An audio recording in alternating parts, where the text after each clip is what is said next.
Okay. because I'm consistent at it when I'm Okay. able to do it. Okay. That was what the comp was centered around, at least. Yeah, actually, yeah, Okay. that was what the goal was. I despise How would their you comp. feel if how would you feel if I told you that Nanoblade is not very good? I can't say you're wrong. It's reliant on what they're using at the time. Into their comp, it didn't give much value. Mhm. Yeah, so if you look at the meta comps right now, right, there's three main meta comps, okay, which is like your typical brawl, right, which is it's the Ryan Diva, May Cree, Lucio, Bat, right, Yep. and then you have six man, which is Monkey, Diva, Sombra, Tracer, or Reaper, depending, and then some Moira, Lucio, okay, and then you have APAC, which is Ball, Diva. Yeah, lots of Diva, I know. Ball, Diva, Sombra, Tracer, Zen, Brig. Okay. Mm-hmm. Um, so Genji is good in the sense that like Nanoblade can be viable, sure, because it has the potential to one shot things, but one of the things that it relies on is getting a kill for the dash reset, right? If you can't get a kill, then it's for naught, right? There's no point. Um, and the biggest problem is that you have to deal with counters. Well, in these, if these comps are played properly, in APAC, there's a Somber who's just going to hack you or MP you, and you don't get resets. On top of that, you also have to be fighting against Trans and Rally. So all three of those can stop it. These two, the support ults stop you with their ults. Somber can stop you with her ult or just a normal ability. And on top of that, Brig also has Bash and Whip Shot, both of which create distance between you and your enemy, makes it harder for you to get your resets, right? Mm-hmm. Against six man, simply it's really hard to actually kill anybody because it's a tracer, right, who's just going to blink away from you. Sombra, who is going to hack you so you don't get resets. Reaper, who has a wraith, he's just going to wraith away. Moira, who has a wraith, who's going to wraith away. And then Lucio, who has beat and potentially boop and speed. So that's also going to be hard. And then in Brawl, your Brawl is probably your best bet, but you're still going against Immort and Beat and Noon, right? And a lot of it's kind of a toss up with the Noon because some people argue, well, when he pops Noon, you go for him first and you can kill him, unless of Sometimes. course he gets Immort. Yeah. And the other option is that you could try to deflect the Noon so you don't die to it, in which case you're not slashing, therefore you're not getting your own reset, so you're getting countered either way. Nanoblade used to be good because the meta was to dump everything you have into one hero, and you pocket the fuck out of that one hero, and then that's how you used to win the game. In modern meta, how the game is played now is you have to diversify, and you need kind of like 2 to 3 different types of win cons in order to actually win. So in Brawl, you're playing for your May walls, you're playing for the Kree picks, right? And you're playing for the Ryan diff, effectively, right? So you're playing to win the front line with your Ryan, like either hitting more fire strikes, being able to outbox the enemy Ryan, the May to get a good ISO target and be able to get follow up with that. Or your Kree to be able to get a good flank and like kill somebody in the backline, right? Like their Lucio or their BAP, right? So you have 3 different things that you're playing for. In six man, you're playing for your Cole, you're playing for your hack, right? And you're playing for ISO targets, right? So you have like a trigger and you have 2 heroes that you're playing for, right? And on top of that, six man, all of these ults charge really fast, right? Moira Cole does, Sombra EMP does, Tracer Pulse does, right? Those are fast charging ults. And then in APAC, you're playing for your Zen, you're playing for your Matrix hack with your Sombra and your Diva, and then you're playing for follow up from your Ball and your Tracer, right? So you have 3 different win cons there. One of the things that I like to argue for is if you want to run the Genji, fine. If you want to play for Blade, that's also fine. But the only thing I ask is Nano the Monkey instead of the Genji, because against anything that they might have, if they hack the Blade, we still have a Nanoed Monkey. If they hack the Monkey, we still have a Blade, right? Instead of throwing everything into one hero, even though you don't get the thrill of being able to one-shot somebody, you still have a monkey that's jumping in with you that has the nanoed cleave damage, and that's still going to get you those resets, right? So you swipe them and you dash through them like you would, and that monkey that's right there with you has that AoE cleave damage that's going to get them all low, right? And on top of your dash and your slash, that's going to get a kill, which is still going to get you the reset. So it's the exact same, even though it doesn't feel the same. The result is the same, and it's more diversified because they can't shut you and the monkey out nearly as easily, right? They only have one hack, right? They only have, there's only so much they can do against 2 threats as opposed to 1. It's interesting. Yeah. Because again, if you go up and you pop blade and you dash onto the Moira, and the Moira fades away from you, and then the monkey jumps on her and kills her, that's still going to get you the reset, right? So she can't really get away from 2 people, right? If the Sombra hacks you, then the monkey will still kill her, right? So you might not be able to dash around, but you still have protection, so you're not going to feed, right? And if the Sombra hacks the monkey, well, then you get to sit there and still go do your stuff. So diversify will be something that will help keep you getting more consistent value.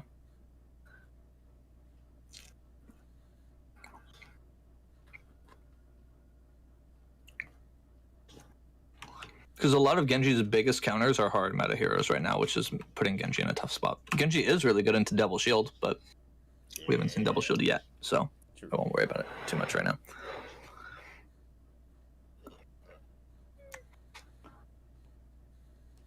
This monkey is feeding, and he dies. Good job.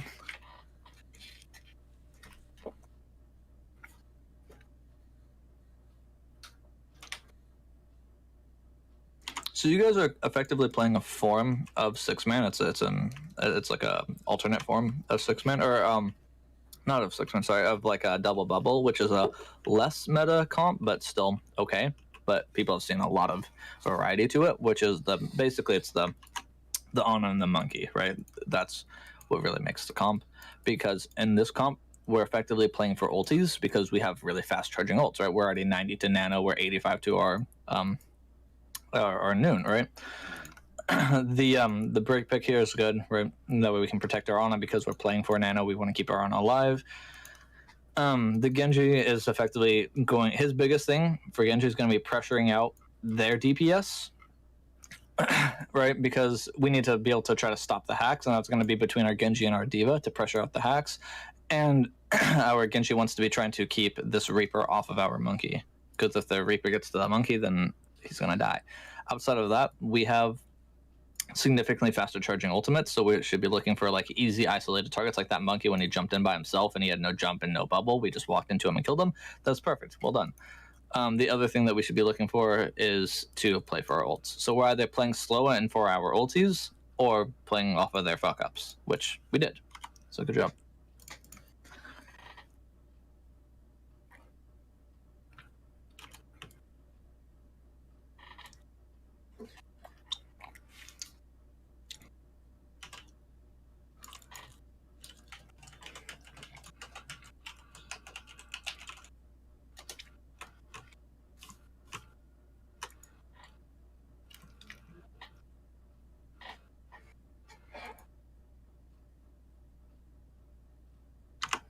Oopsies, sorry.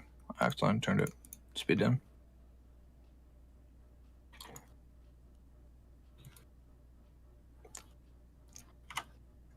This is a small thing, but I would like to see our D.Va doing a lot more spy checking in these pre-fights, because we know that they have a Sombra, and they want this Mega, so they're gonna look to rehack it after first fight. 9 out of 10 times they're gonna look to rehack it after first.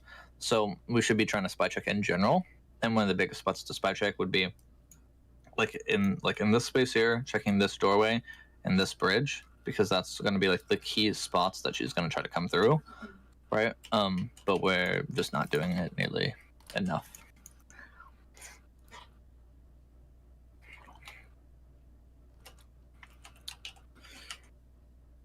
It's a good noon. Fucking Moira Fate is dumb, bro.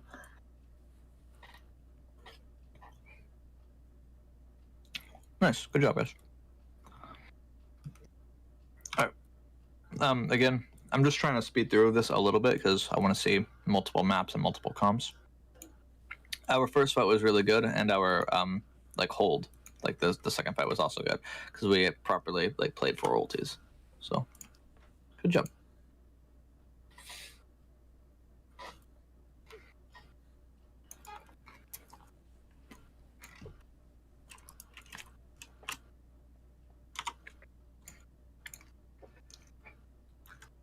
Okay.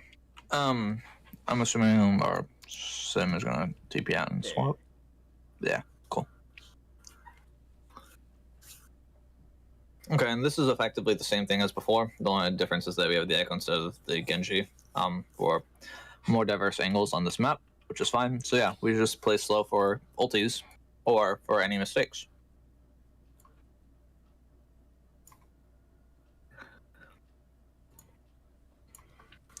One thing I would like to see though, Monkey, I would like to see you trying to play a lot more for soft dives, okay? Because that's one of the other ults that we're looking for. Is we're looking for your primal or we're looking for copy, but our Echo is going to have a hard time, especially since they have a soldier now, right? So the soldiers are going to be looking to pressure our Echo out. So if you're looking to soft dive in, okay, then it's going to put more pressure on their backline, meaning less follow up for that ball and tracer. Because we have a Kree, we have a Brig, and we have an Ana on the back line. The ball and tracer should not find that much value between Brig Bash, Kree Flash, Ana Nade, and Sleep, right? Their ball and tracer should not find that much value. That means our Monkey, our Diva, and our Echo need to be trying to put pressure on their backline to make sure it's just a ball and tracer, right? We don't want the ball and tracer and Diva, right? Like this Diva that's here. Because if we're sitting here diving this support lane with our Echo and our Diva and our Monkey, this Diva will almost guaranteed peel back. And if she doesn't, then we kill their backline and then we're fine, you know? Because they're playing for their Zen. We already talked about that, right? So we should be looking for at that Zen like he's, you know, their win con, because he is. So we want to be soft diving this, right? And forcing this soldier to shoot out our Monkey, right? So that way our Ana can pocket the Monkey and build up the Nano and the Primal, right? Our Echo needs this Monkey to be jumping in, so the soldier's shooting at the Monkey so the Echo can come in, right? And since the soldier is shooting at the Monkey and the Zen is shooting at the Monkey, we want our Diva there to DM the Monkey to make sure he doesn't die, right? So that way we can be farming our Nano, we can be farming our Primal from the Monkey jumping in, we can be farming our copy from the Echo spamming when the Monkey is soft engaging. The difference between a soft engage and a hard engage is if you're jumping up here onto this back piece and you're dropping your bubble and you're trying to zap down on them and then you walk inside here, right? Shit like that, that's a very obvious hard engage, right? A good example of a soft engage is you're sitting here, you jump up, you land like right here on this edge, you drop your bubble, and you zap them, and then the second you get low, you drop down, right? Your Ana heals you up, you wait for your bubble, you jump back up, you hit again right on the edge, you drop in your bubble, things like that, right? And if you're thinking, oh, well, Brig is just going to whip me off, that's why you start with your Diva. Your Diva leads, so she eats the whip by the Brig or the Bash, either one, right? And then you jump up right after your Diva, okay? That's how we properly execute that, because Diva can still DM you from the ground, right? So you want that Diva to lead and eat that Brig whip shot and or her Bash, and then that way they don't have anything for the Monkey and the Echo flies in, and Diva can still do the DM stuff. Okay. How's everybody feeling about this? All this? I know it's kind of a lot of info, so I'm sorry if it's kind of like info overload. No, this is pretty insightful, actually. Yeah. Cool. Glad to hear it.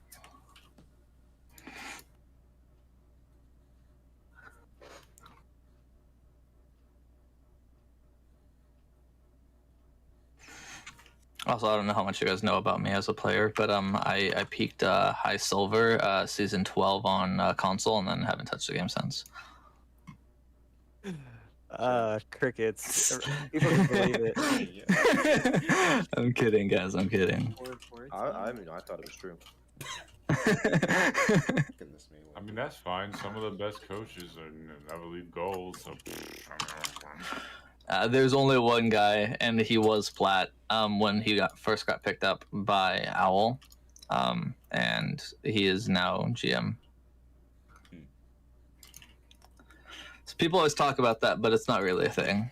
Most coaches you see is, you know, it's the famous saying, you know, if you can do, if you can't teach, right? It's that type of shit. And so it's typically like you'll see it's like high ranking players that just didn't have the mechanical skill to move on, and so they ended up being a coach because they had the brain but not the aim. There was the one exception of the he was I think it was Krusty who was plat when he first got picked up by Owl, but then like I think after the first season he ended up climbing up to like Masters, and then like modern day I think he's like 4.2. Because trust me, I've met the T3 coach special where it's like a gold player or a plat player or a diamond player, and they just say, "Yeah, you guys just you're not grouping up. You know, you're too slow with your ults. You know, just the fucking general shit that you hear all the fucking time." Yeah, I've met those players all the time. Yeah. Pretty impressive though It's to crazy. climb that much, regardless. Mhm. Just impressive climb. Ball vampire. I knew a GM coach who asked his players to do VOD reviews for each other instead of him doing it for like going over it. It was like, I was like, how are you calling yourself a coach, dog? So, all right, listen, guys. So all I need you guys to do is teach each other how to play. Okay, Exactly. you're welcome. Exactly.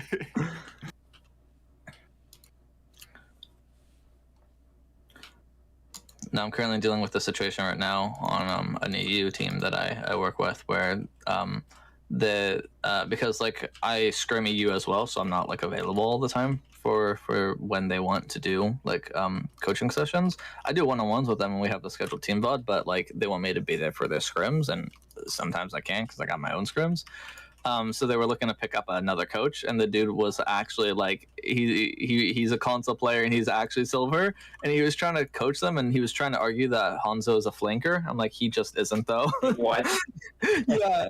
Oh And my god. he's like, well, all the Hanzos that I met are able to get away with it. I'm like, okay, well, like, what rank are you playing at? Because that doesn't work in like any realistic environment. And then it was later on that I learned that he was actually a silver console player. I was like, oh, now it's all making sense. Yeah. Papega. Yeah. Good Diva gameplay.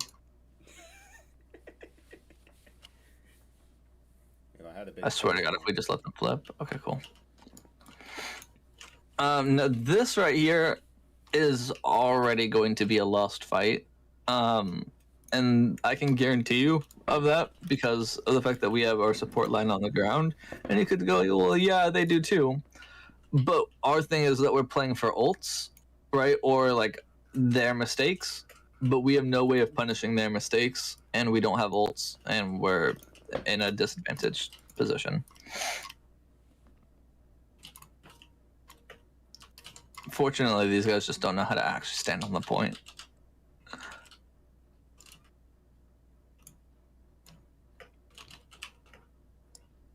These guys are running this comp, but they genuinely have no idea how to run it.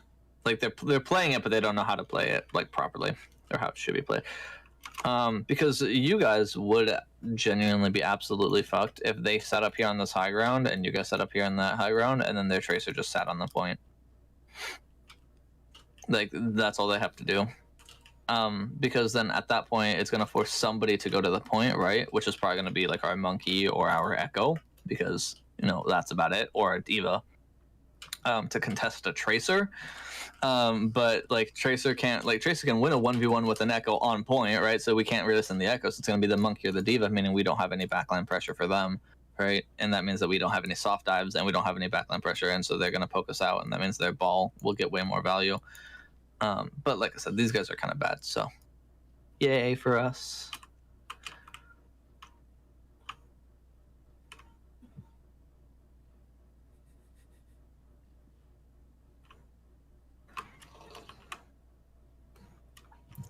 Cool, then we clean it up.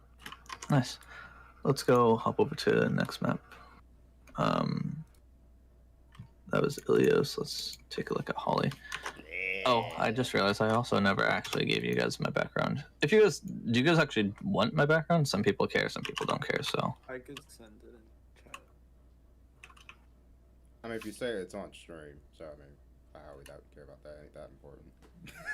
Alright. You a good player, so.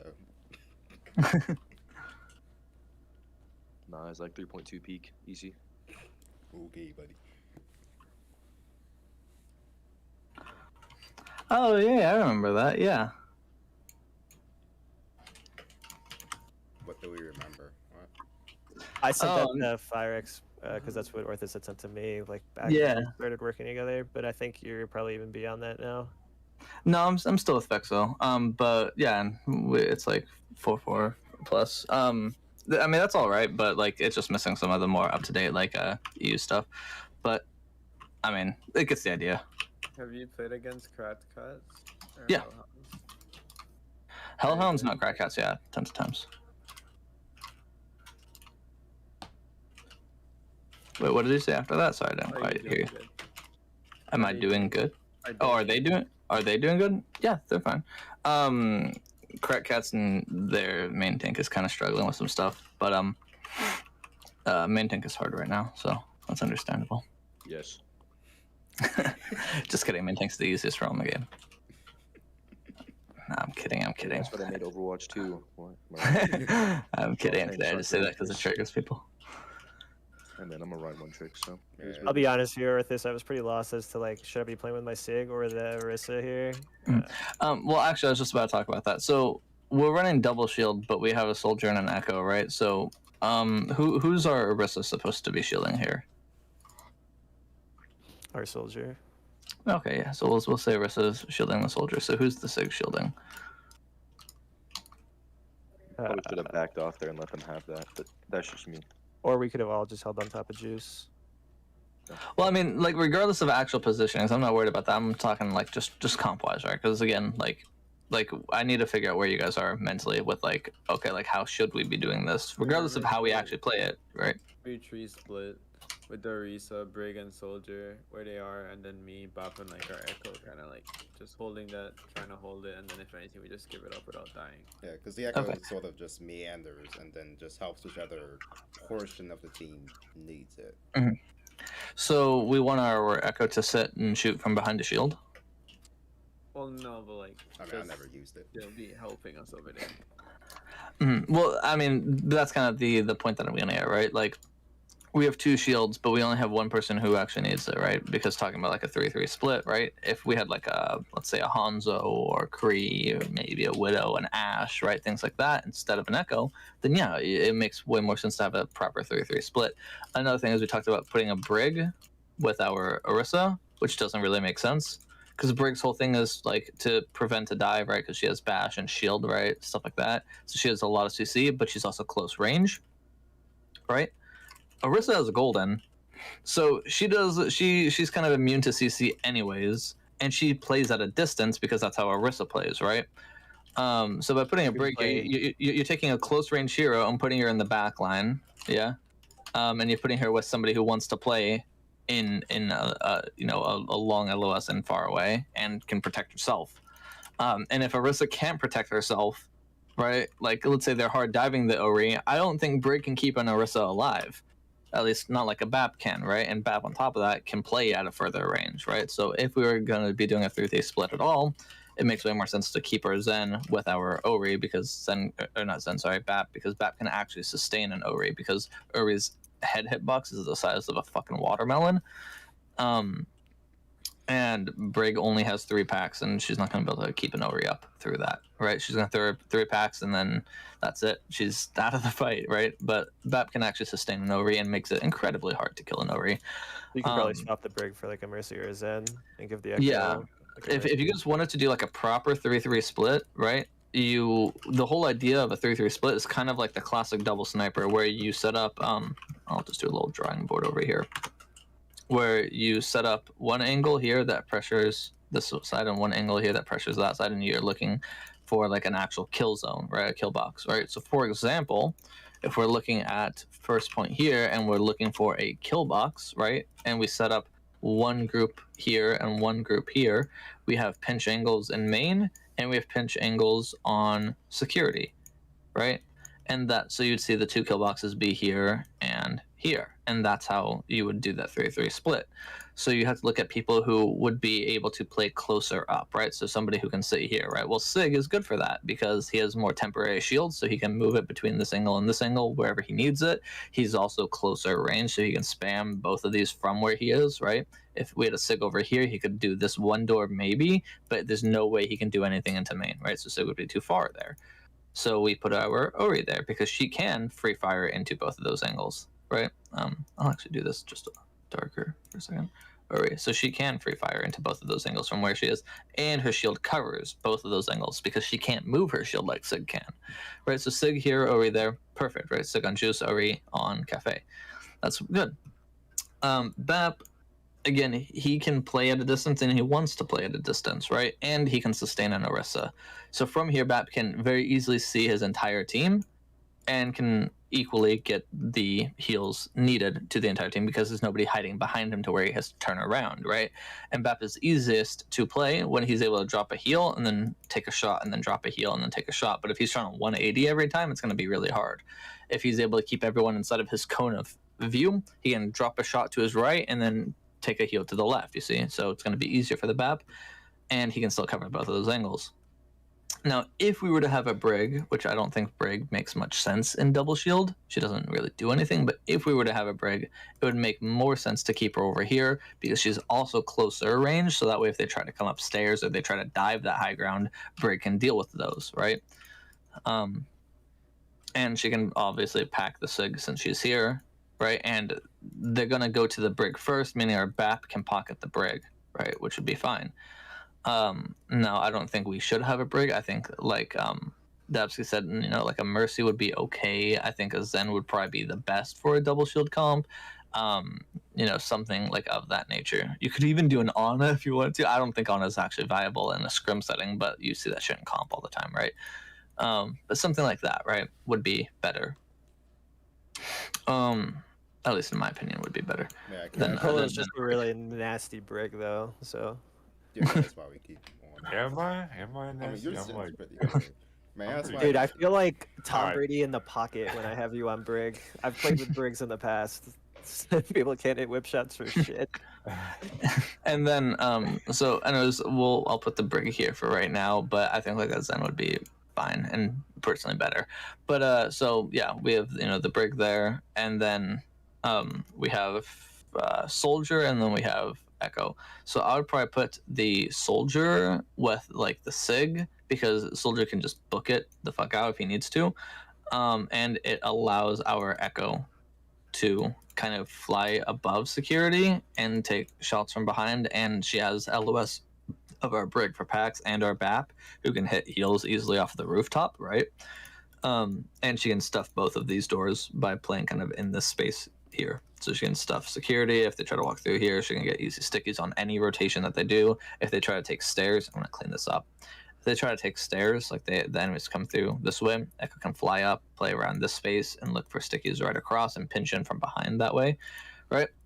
But then you notice that if we have a Sig and a Bat or a Sig and a Brig here, we're lacking this real deadly firepower from the front, right? And that's why typically in a double shield you see two long range based heroes. That's why you see like Widow and Hanzo, or Ashe and Hanzo, or even if you wanted the Soldier, you could see like a Soldier and a Kree, right?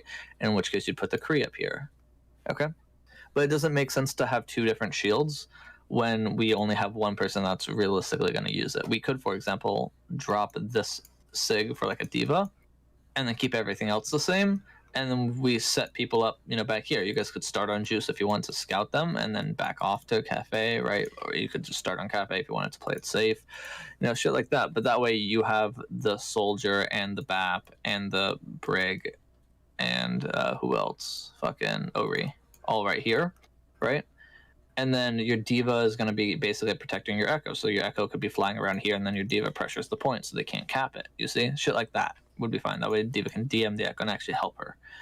But right now we're just like, I don't know. It's just, we're running into synergy issues with our comp itself. I might be remembering wrong, but I think we ended up I feel like we hold first for a little bit. I We can't did remember. for quite a while. Yeah, which is fair. But like I said, like this team is kind of not great. I mean, the Tracer does. I mean, something if you guys want to like win against like bad teams, then I probably don't need to be here. But we started to struggle more as the night went on. These first couple of max, we kind of were allowed to do what we wanted to, but Yeah, we can look at one of the last, like Volskaya or Nepal after this. yeah, I think we Sure. struggled on Volskaya quite a bit. Okay. Do you want to watch the rest of Hollywood, or do you want to just hop over to Volskaya now? Did we have any weak points in? I mean, we won the map, I think. Yeah, we did. Yeah. Because we just Yeah. rolled them with the Genji Farah. Farah. Yeah. Oh yeah. Because that Yeah. that's very reliable apparently. Well, they all just bunkered down in cafe, and we just barraged them. So Yeah. it was pretty Mhm. Oh, that was true too. Yeah, they just sat there on top of cafe. They our took first it. attack. But I think changing the comp on this first point on defense was pretty good. Mostly on Brig, I was just like keeping ball off of Ori, but yeah, I can see why Brig wasn't really or is much of use rally. Because I honestly I just kind of stand there, and then when they engage, like I'm just kind of like chilling. So Yeah. Like there's not really much for you to do, right? And like yeah, I'm you just could kinda probably be wandering doing. around. Yeah, you're just kind of wandering around. Like once they get up to you guys, then you can do stuff. But like realistically, like look at their comp. Do they need to get up to you? Like not really, right? Like they have everybody who can just like play from a distance. I don't know why they're walking up to you at all. It's easier to hit shots when you're right next to the person. Yeah, I would say that is a mind thing. Like if you guys are ever in a game and you watch like a DPS walking closer to you as they're shooting, just know that they're self-conscious about their aim, because naturally if you're afraid of missing a shot, you go towards the target because it makes the target bigger, right? Which by the way doesn't actually make it easier to hit shit, because if you're too close to somebody, then any small change that they make is gonna, it's a much bigger area that you have to adjust to. But whatever. It's a mental thing where people go, oh, small target, hard hit, go close, make big. Oh, but yeah, so did we want to hop over to Volskaya? I know we were getting some mixed signals with that. We Yeah, probably we can- should. Yeah, we can. do Yeah. that. Go. Yeah. We can go Okay. over there. It's fine. Cool. This is the one I subbed out for. Okay, I think. Is this By the way, latest just so you guys one? know, this is a scrim account of mine, and I'm not technically a Sombra player. My strongest two are like Farah and Mei. But when I was telling you that Sombra is like a meta hero, it's quite literally a meta hero. So yeah, I've got like just under 70 hours on Sombra. I don't despise you, I despise your hero, even though it is meta. Hey, hate at Sombra the players. higher ranks, you don't have a choice. I mean, yeah, as a Ryan one trick, I kind of hate anyone that denies my ability to stay alive. Hey,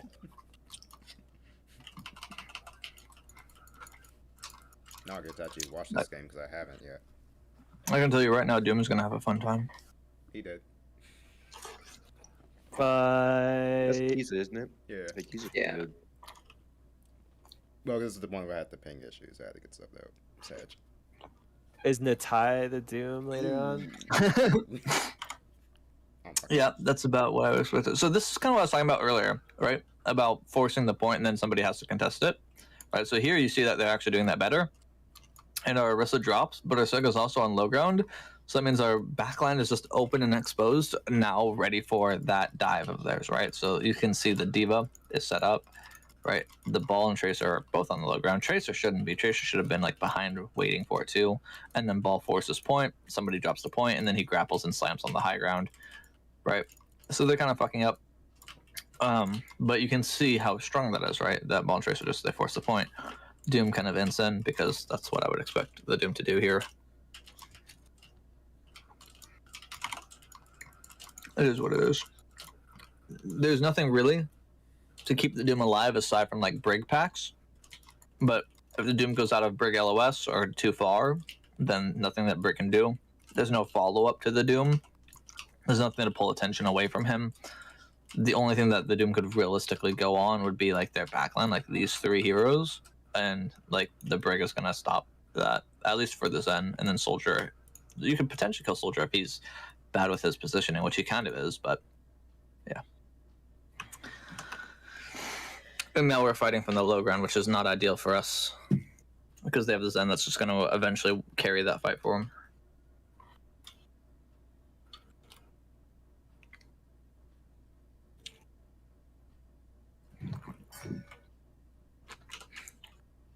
All they have to do is sit on the point here, and then you guys kind of lose this, but they're just not. Yeah, I don't know why. They could just put toes on it, and then Yeah. Melissa or Sig has to come out. Mm-hmm. Exactly. Like they almost won that first fight just because they did that exact thing, but they just stopped.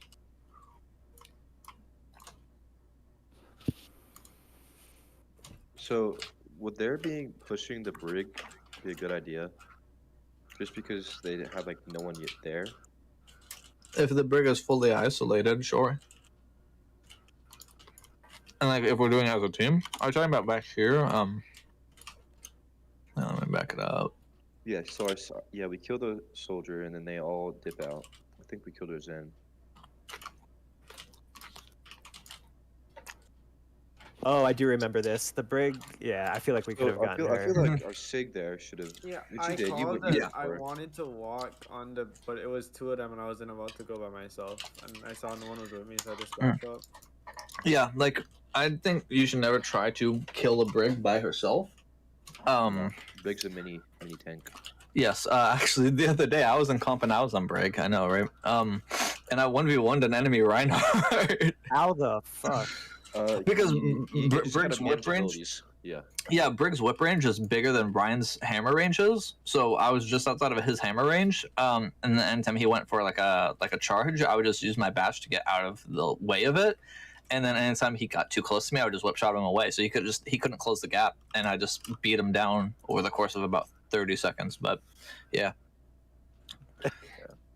And like Brig would do the exact opposite to like a Sig. Like she would just walk into the Sig because he can't like suck or shield a Brig. So that's all of his like keep away from me shit gone. The only thing he has is a rock, but she'll just bash him out of rock, you know. And so like Sig doesn't really want to 1v1 a Brig. Nobody really wants to 1v1 a Brig. Especially not against a Brig and a Tracer, right? So like I think trying to push for this Brig way sooner is fine, but we need to be doing it like as a team, right? Like you have to send like more than one person.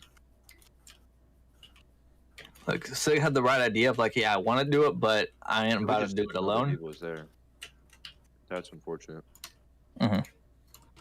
That comes down to scouting. She's sitting there. Mm-hmm. I'm sure we've all heard this shit in movies before, but you know how people say like information is what wins wars? Mm-hmm. Well, that shit's true as fuck, and I don't think I could possibly emphasize that enough. Fun fact, actually, World War II was won by information. The final push on D-Day, they had hidden a body. They planted a body that had false instructions, kind of trying to hint at where they were going to invade from, and invaded in a totally different area. So, like the mass of the German army wasn't in position for the invasion of Normandy Beach, and that's how we were able to take it. That came from information. Aren't they so German? What do you mean we? I know. But like even in like MOBAs, right, and like League of Legends and Smite shit like that, you have wards that give info on like enemy rotations, right? And you know games like RTSs, like Starcraft. It's all about knowing what your enemy is doing, what they're building, how to play against it. It's the same shit in Overwatch, right? Knowing where your enemy is and what they're trying to do is going to be very important. So scouting. We dealt with a lot of ults that fight. They just got a couple good picks. Mm-hmm. Mm-hmm. We're still on the Doom, which is interesting. Doesn't Kiza play his game? He can. I don't know. But we're 2.5 minutes into a game. We still don't have Doom ult. It's kind of a hero pool problem. Me and Kiza play the same thing. He doesn't play Echo, but he can play McCree. I play Echo. He can't play McCree.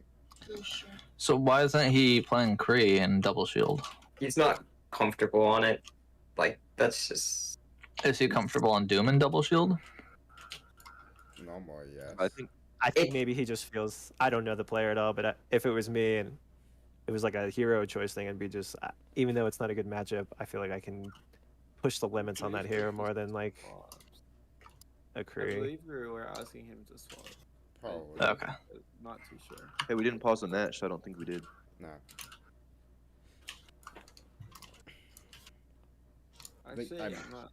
I think we just get rolled here. That also. Yeah. We never really we rebound. hold him for a couple minutes. I think we stall out a fight and win it. And then they come back next push and take it. Yeah.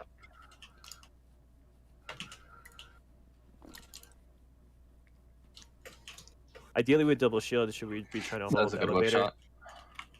shot. When they're first pushing up, so if they're back here, then yeah, definitely you want to hold elevator and like try to burn them as they're walking because it's a wide open space that they have to cross, right? And so yeah, you want to be burning them during their rotation. But if they get through that rotation, like let's say like they get kind of to this space here, then we need to be rotating, right? One of the cheap ways of doing that is by having like a sim TP, and you can have a TP from here to here or whatever, and then you take the TP and you walk over and you set up here, right? Same shit. One of the like normal ways that you'll see it done is you just kind of like walk and then you set up like here because you don't have the time to set up back there. Okay. So that's kind of what you'll see. You'll also see sometimes you'll see Maze and they'll wall them across, right? Because May can also stop somebody from pushing as well. So like sometimes you'll see like a May, sometimes you'll see a Sim. But typically even then you see like a hard hitting DPS. So you see like a Hanzo typically, or like a soldier, and then you have a pocket for that. So you'll have like a Mercy or a Zen. More like standard double shield is you'll just see like two normal as DPS, and then you'll see like Bap Zen, and then you just kind of poke them out, and then you just rotate together and go to the low ground. But there's like variations of every comp, and they all have their strengths and weaknesses. The biggest thing here is if we are running Doom and Ori, we have to be playing for pull punch, and we're not doing that at all. Our Doom is off, like going off on his own, and he's trying to 1v1 a ball right now, which is not quite the play. Right, like one of our biggest strengths right now is playing for a long LOS and burning people in rotation, right? But like we're all over the place and we're all doing different things. Like if you guys were to look at this right now, right? Can anybody tell me what our goal is? Like what we're trying to accomplish right now in this fight? I'm just trying to keep my tanks alive, so I'm gonna like survive. Fern is shooting the soldier and the diva. The Sig is playing Minesweeper on point. Keys is trying to go for the ball. Yeah. I think Zero's looking for the supports, which honestly is not a bad call. And Dabsky's healing Fern. So, So I don't think any of these are inherently bad calls. I think the fact that there's 3 different calls going on in itself is making things bad, right? or Right, maybe guys? no call at all, and it's just Or people- no calling, and people are doing their own thing. Yeah. And if we're not talking to each other, you might as well play comp because that's what it's for, right? You mute chat and put on music and chill. that's quick play. Nah, quick play is a joke. True. I always tell you guys, all right, think about it like this, okay? Once you're playing on a team, and especially something like for you guys, right? Scrims is competitive. Competitive is quick play, and quick play is a joke. You don't play quick play. Does anybody honestly actually play quick play? No. I had to. No. I did when I was in school. At the level an account. Yeah, I had to. To like level accounts That's or 20 hours of my life that I won't ever get back. Yeah, right. But like point being of like if we don't have to, we're not gonna, right? Like quick play is a joke, Comp CTF. So comp is your new quick play. If you want to play but you don't have scrims and you don't feel like ringing and you just want to chill like that's what you play comp for, right? Comp is your new quick play and scrims is your new competitive. Scrims is when you have to go try hard mode, right? And you can go try hard in comp, sure, but you have to look at it like scrims is competitive and competitive is quick play. Quick play is a joke. So if we're here, it means we should be talking to each other. We should be trying to work together, right? If we don't want to be doing that, then go play comp, So if I hear you guys say like, oh, we probably didn't have a plan, that in itself is a problem, right? I would rather see you guys have a plan and say, well, we talked about doing this, but we didn't do it, right? That's better than saying, oh, we might not have said anything, right? Now, it's still not great, but I'd rather have you guys say, well, we talked about doing this and didn't do anything, or we talked about this and we did this other thing, but we need to be talking to each other.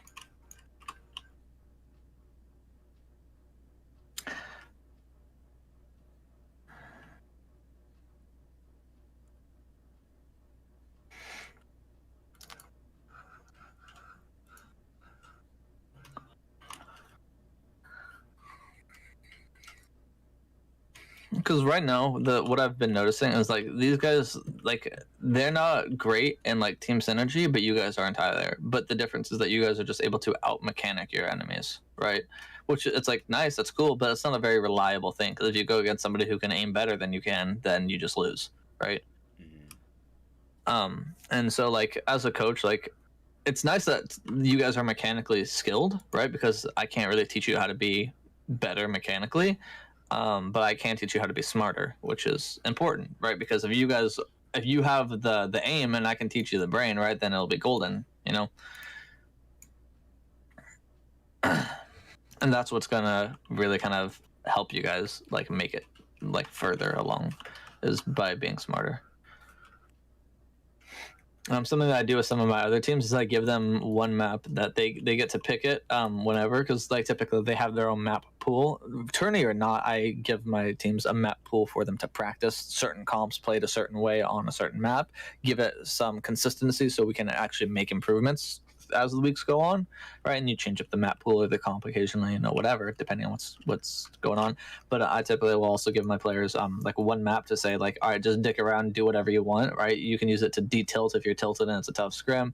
If you want to try running a new comp or, you know, do something kind of silly, right, then that would be the time to do it. Or, you know, if you want to practice something, right, like let's say, oh, you know, we're really failing to get our dives off properly, then that map, it doesn't matter if you win or lose it. The only thing that you're trying to do is practice whatever thing you're trying to practice. You know, if you're trying to practice close holds, right, or spawn holds, then you just try to practice those on that map, you know, shit like that.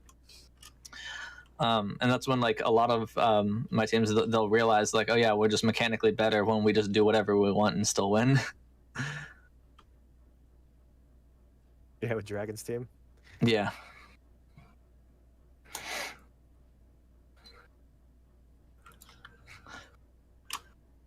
Yeah, guys, it's actually kind of funny. One of the other teams that I coach, they're like a plat diamond team, like high plat, low diamond. One of the scrims that they were playing in earlier today, or not earlier today, like earlier on in the week, the enemy team was being coached by Natter, and it got to their dick around map, which was on Volskaya, and they ran fucking like a hog Zarya, and they ended up like they capped both points and they full held running a hog Zar. Like it was like the dumbest shit. They had hog Zar, they had like a Torb and an Echo, and then like it was just all over the place, but it was fucking hilarious. And I was like, yeah, that's the dick around map. They wanted to just they were having like communication problems, so they took that map to just like try to like talk to each other more, and they ended up syncing up some good stuff. And just to make it clear, because we did talk about it, one of the things that you guys kind of failed on that allowed them to cap, both first and second, was synergy, right? Simply like they played it slightly smarter than you guys, and you guys, when it was equal grounds, you guys would hit more shots, but the second that you guys kind of tore yourselves apart and you were all doing different things, they were able to capitalize on that. So they capitalized on your mistakes a lot better than you guys did. Those like scrappy cleanup, like point contention fights though are just that though. It's like, yeah, it's hard for someone to, I guess, like step up and make a plan when you only have like half the team there, or like exactly, it's an all chaos fight planner is like in the graveyard or like coming back from spawn.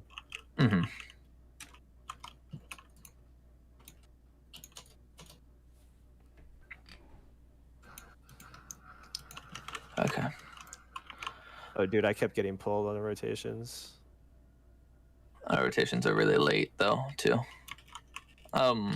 Like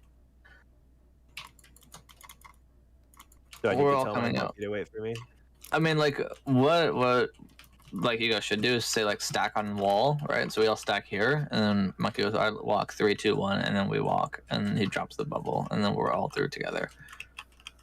Right, but like you can see, like this bubble is dropped, right, and our monkey is already through, and then we have like Genji's out here, our Ana's out here, our Echo's out here, right, and then like Zara's kind of with the monkey, and then Briga's kind of far, right, like this Zarya should be the last person in this rotation, right, and everybody else should basically be between these two, but nobody is. Okay. Yeah. Right, and so our rotation is just really slow. Yeah, they break bubble and they get a pull off. Fortunately, mechanically, they're just bad, so they don't get the kill. They should have, but they don't. Oh, they get another one here. Don't worry. And so, like here, right? Like, check this out. So our monkey walks, and then like here, like we're all kind of grouped, right? Even then, it's still a little late, but it's better, right? We should be kind of much closer to him. He drops the bubble now, and now we all walk. But they just hit a pull because, check this out, we don't have a diva to DM at all, right? We have the Zarya, so we're trying to run double bubble, but this is just too far for us to rotate, right? And that's how you'll kind of learn those things. You see, like, that was about as good of a rotation as we're going to get, and we couldn't do it before they could break the bubble, meaning it's too far of a rotation to make. So do we have to go right if we play with a double bubble? We should be soft diving and trying to pressure and play for ults. Okay. Because once we get up here, what are we gonna do from here? Like we still don't have ults, right? Like if we just sit in main and our monkey stands right here and feeds our on a nano, and then the monkey jumps in and takes control of this, right? As like we rotate either left or right, and we use that nano monkey to push through the choke, and then we set up here, and now we have our other ults to actually fight for the point. Oh, true. We just play for ults. We already talked about this, right, guys? With this type of comp, we play for ults. When we have Monkey and Ana, right, those are two very fast charging ults. We should be looking for soft dives, soft engages, and farm for ults, and then we just go in with ults. If you want to make small rotations to make those soft engages easier, sure, cool, go for it. But, like, ultimately, we're playing for ults. Because check this out, even though we are where we are, this is no different than standing and choke. The only difference is that we don't have anywhere to run to if they hard push us. They can't hard push us, they don't have a comp for it, right? But like here, they can pinch in on us right from here and whatever, right? So they can pinch, but they can't do that if we're sitting in main, right? They don't have anybody to get through like that. So we're effectively no better off than where we were before, and we have to try harder to stay alive. You guys see that? Yeah. No, they're just spamming in. Yeah, same shit then like as it was when we were in choke.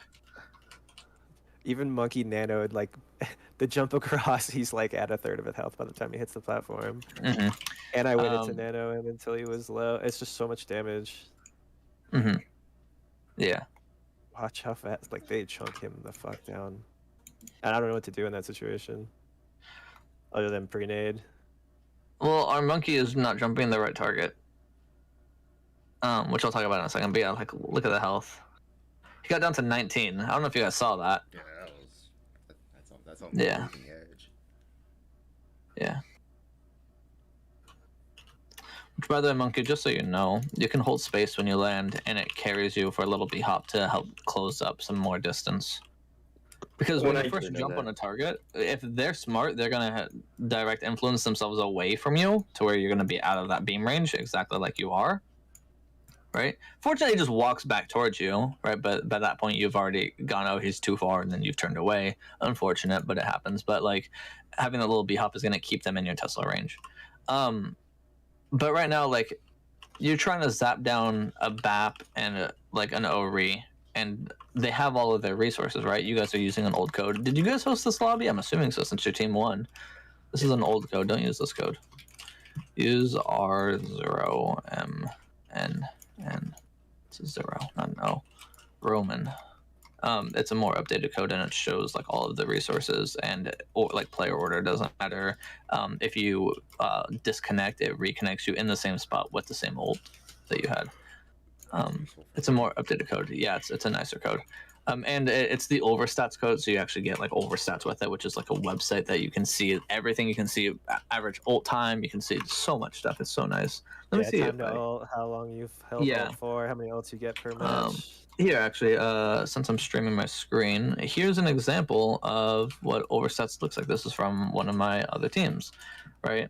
I don't even know what scrim this is, but you can see all this info. So you see final blows, that's damage dealt, barrier heals, damage taken, your ults, average time to ult, average time you held it. You can see the fights won and lost, right? You can see the deaths, the kills, when you got the ult exactly and when you used it.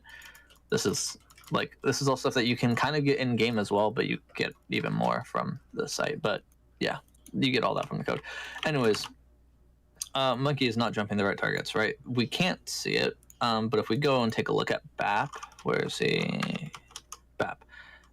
So he just popped his shift. He still has Immort, right? So there's no way our Monkey is going to kill this BAP. He's not going to die, right? D.Va is full health and she has full DM, so she's not going to die, right?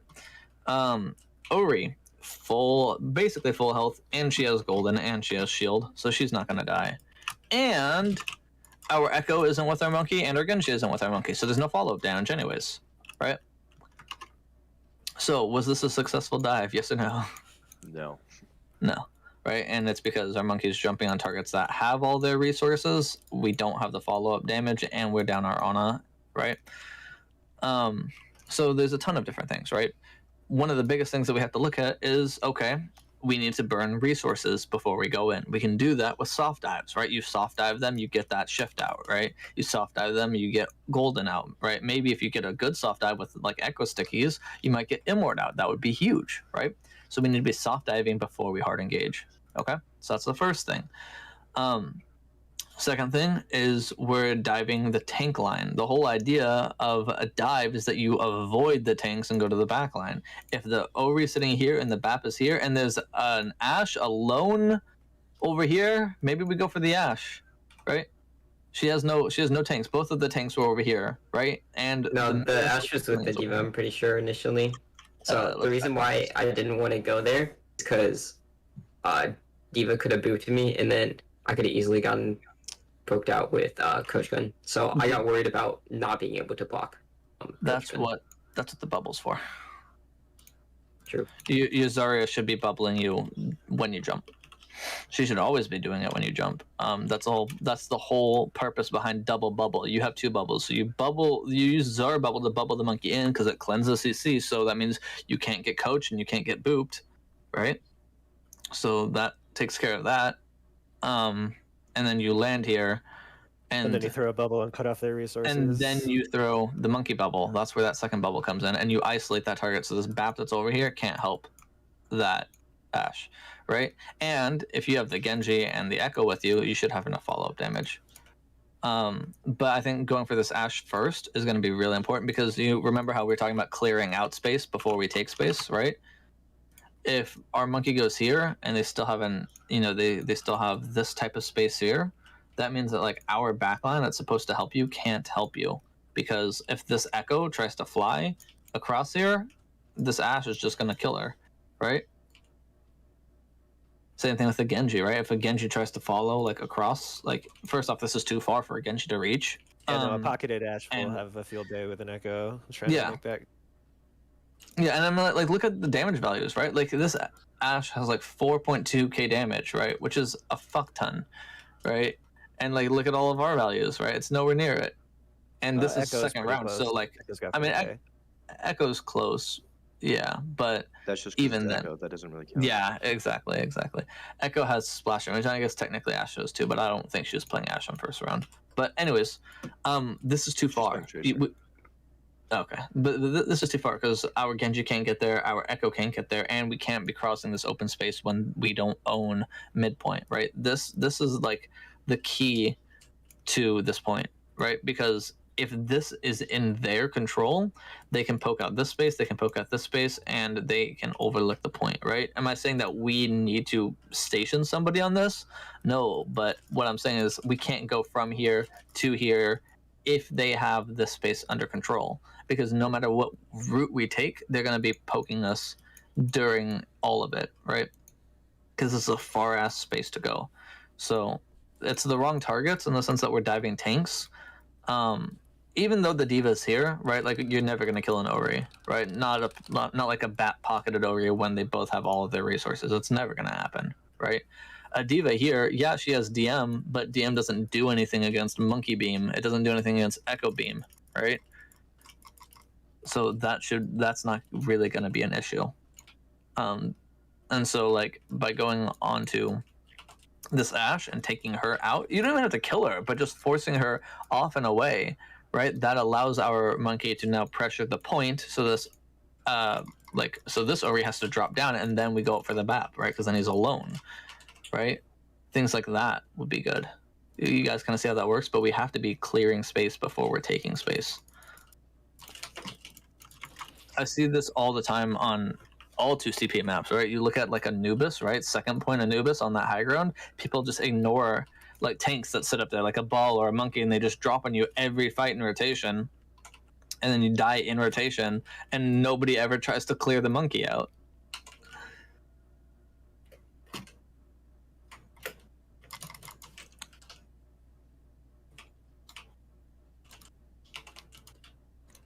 And she's trying to sneak out. Does he get out? Nice.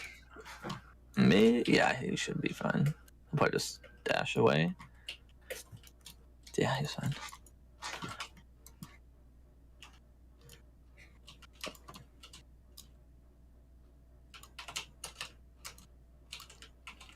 So here we should be, instead of trying to make this rotation exactly like we did before, maybe take a soft engage on that center platform.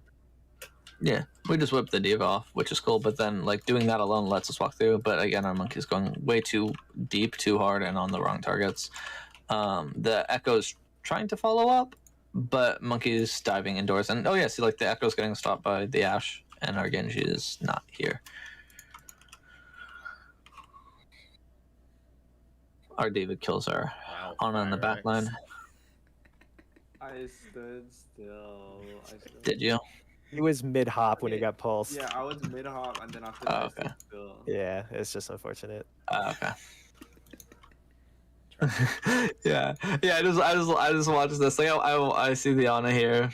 I watched the stick come out, and I watched the diva like. It's unfortunate that it was mid hop, but like I just watching our diva follow our Ana down like she's got a fucking mission, bro.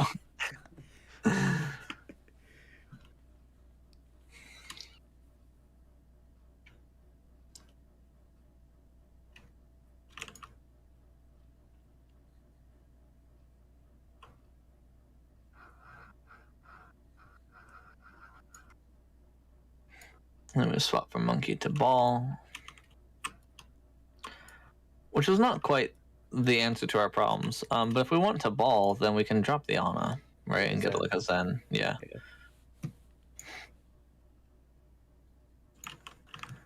I think Firex was actually yelling at me to do that, and I didn't hear it, or like was zoned. But it was called. Yeah. I just didn't do it. That's my bad. Ah, it's all good. It happens.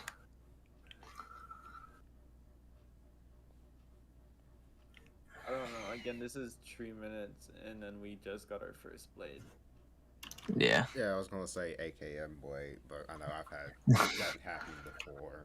But normally I just swap if Genji. If it takes me that long to get I just swap at this point because it doesn't make sense. Yeah, that's kind of thing, right? Like, if you don't have your ult by the second fight, then you need to like do something different. Either make a swap or make a change of play style, right? Like, because clearly something is not working. Because most people will get ults by the time second fight starts, and most people get ults by the time first fight ends, right? You see first fight ending, and like BAP has ult, Sombra is like 80 to EMP, your Kree is like 70, right? Almost never would you see like first fight end and somebody's under 50%, right? Like if first fight ends and like you have a Brig that's at like 57, like that is low, but like you would kind of be like, all right, it's a Brig and they didn't dive at all, so I guess, right? But yeah. Now by second fight, like if second fight ends and you still don't have ult, then something needs to change.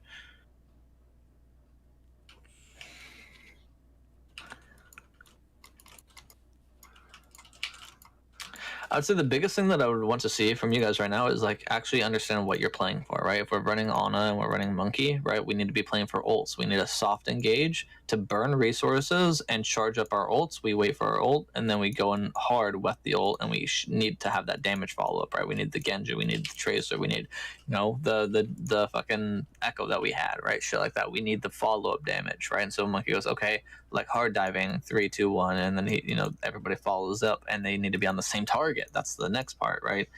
Also, Ana, you need to be throwing your nade in with those hard engages. Don't do it with the soft engages, right? But on that hard engage, yeah, throw that nade in, because that'll make like follow up real easy, you know. And if we have a Zarya needs to be bubbling our Monkey on all of the engagements to make sure that he actually gets there, and it's going to get our Zarya charge, right? And that's how Zarya is going to farm up her beam. If we have a D.Va, then D.Va needs to lead before the Monkey, so she eats the CC, so the Monkey can make it up there, and then the D.Va can DM him from the low ground.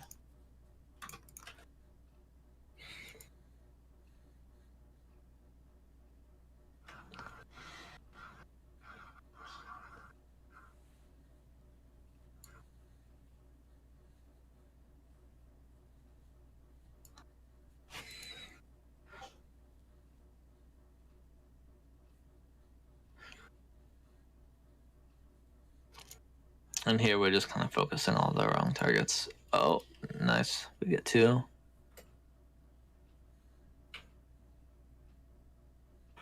But it's just not enough. Yeah. So it kind of came down to the biggest thing is that like we're not playing for our win condition properly. The slow fade to black. We're not playing for our win condition properly. We're not going on the right targets. We're not going together. It looked a lot like kind of a scuffed comp game, unless anybody feels differently. But things were really disorganized. That's fair.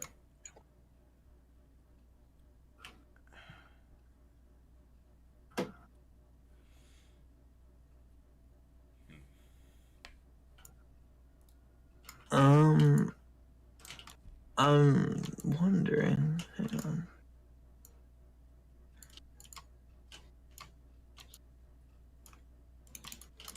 Yeah. I do have another thing to go to, and I know it's been about the time block anyways, but just real fast. And I haven't actually looked at this code ahead of time, so I don't know what to expect from this. Wait. This is not your guys' game, don't worry. I was like King's Row. No, this isn't. Kings Road are a throwaway map. Yeah, I kind of just get to be a Chad. Yeah, no, you're good. I wanted to see how these guys played this, because Kings is a map that these guys, Team 2 is what we're looking at right now, just so you guys know. This is a map that these guys play a lot. And so I was curious to see how they played this. So what was that Rhine charge? is to get across the gap and not get pulled. Intuitive. Are you jealous, Loki? Oh No, no, why did he you went wanna know what for was that that? fucking D.Va, bro. He went for the D.Va. That's funny. That Zarya positioning is kind of. So they left. And then Zarya didn't make the gap. Yeah, Mind the gap, Zarya. right. Mind the gap. So one thing that I do want to talk about, though, do you guys see how tight their rotations are, though? Right, like this whole time, like No, totally. They looked like an organized team out the gate. yeah, right. And like it's like this is a team that's been playing together for a while, right? But like you can see how tight they all are, right? Like this is something that I would expect to see from you guys. Like with your like double bubble rotations, right? Your Monkey should be looking like that, and then the rest of the team is right fucking behind them, right? Like it should be like this, not like a conga line, right? The Zarya got pulled, but this Zarya is a ringer. They have one ringer and one trial. And the whole idea behind this comp is that Doom punches in on a target and everybody else follows in. That's really brain dead, but it's a good way of getting people to like focus the right targets and like sync up, and that's why they've been running this comp on this map only. And so I think they're just waiting for resources right now, and they're waiting for the Doom to go in on something. So what we should see is Doom go in and everybody go in. Right, like I said, it's a really simple idea, but you see how effective it is, and their target focus is also like Six really man is good, right? essentially like the same concept. Yeah, though. yeah, it's the exact same concept, right? But like, check this out, right? So like this Ashe gets low, right, in the fucking back line, and you can see everybody. Like the Ashe is low, and the Zar's looking at it, the Moira's looking at it, the Rhino's looking at it, the Doom is there, right? Like they're all on it, and everybody else is full health. You guys notice that? Just so you guys can see how good their target focus is. Ana hasn't been touched. D.Va untouched. All of these guys full health. Ashe almost dead. Yeah, right? this is a 3K team that has that discipline. Yeah, right. Ashe dies, and then immediately after, look at the Ana, already almost dead, right? Ana's the next one to die. These other three still basically full health, and like you guys can see like the target focus is there, and this is with a ringer and a trial, right? And then now it's just cleanup fight, right? But like it looks really nice, doesn't it, guys? It's like a work of art. Yeah. You guys think you can do this for me? Yeah. Cool. Let's see it. Can And it doesn't have to be on this comp, but yeah. Can we see Nepal? Yes. Go to bed then. I'm streaming it. I mean, It's also like it's technically time for me to go, but nobody else is in the VC yet, so I'll wait. I just want to see one map that I play on. Okay, which map is it? Is it first, second, or third? No, it's this one. It's this Is it? and Kings Row, which is my map. But we don't play that in the scrims. Yeah. We just do it for fun. It's the fun match. And then I'm just keeping an eye on the channel, so that way when people start coming in, and I'll have to go.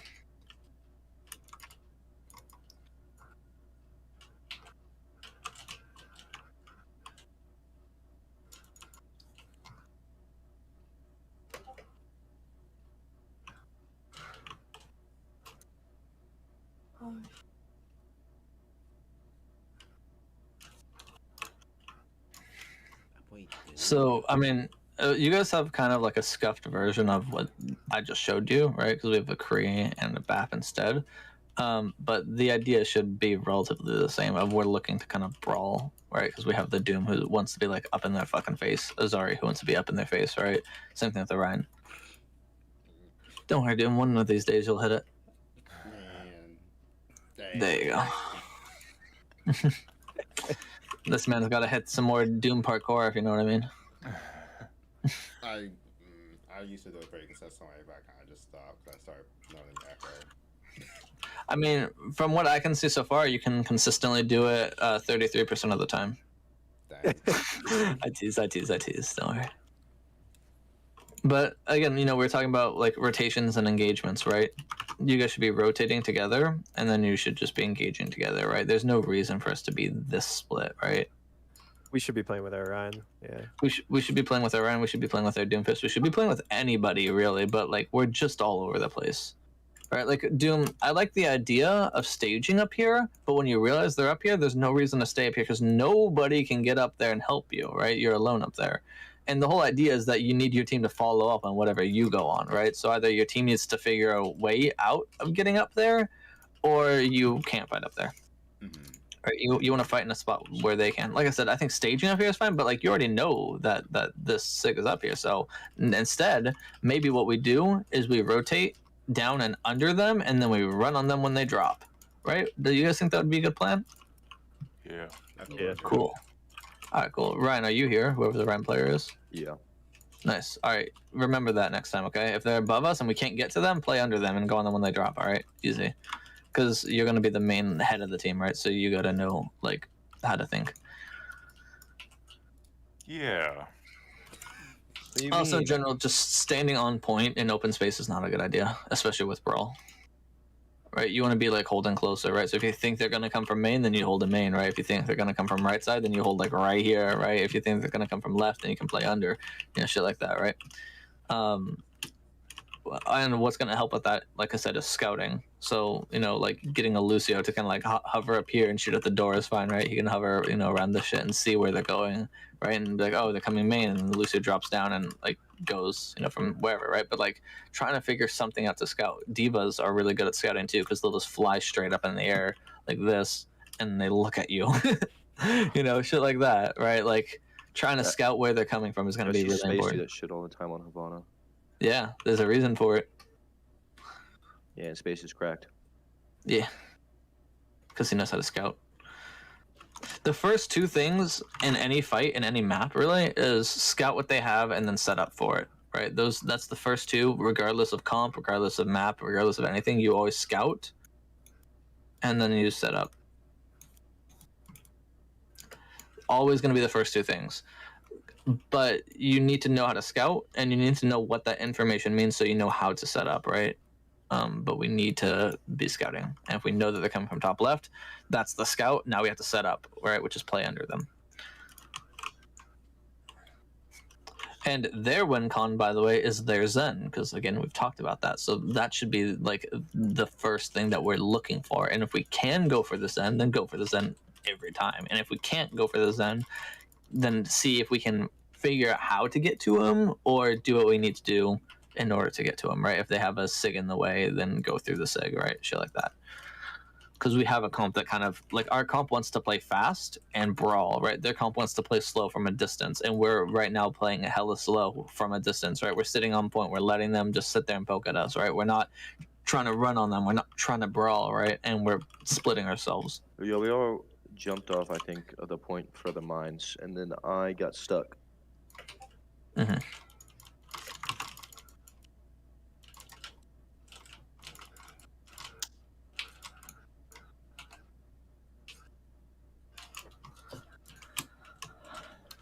It looks like people are starting to filter in, and I'm getting pinged, so I've got to go to my other session now. But yeah, hopefully you guys found it useful, and we'll see if you guys want me back. Dog, yeah. Thank you for your time, though. I think we all appreciate it. Awesome. Yeah. I'm glad to hear it. All right, man. I'm gonna go and dip out, and if you guys have any like questions or anything, feel free to always like just shoot me a DM, and if I don't respond right away, then like just hit like a little bump, because I am busy, and right now I have 5 different DMs from 3 different people sitting there waiting for me, so my DMs will sometimes get buried. So if you shoot me something and I don't respond, then just like hit me with a little bump. But yeah, all right, you guys have a good rest of your night. Thanks for your time. All right, yeah, have a good one. Thank you. Yeah, you as well. yeah, for sure. Yep, peace. Well, I think that was insightful. I think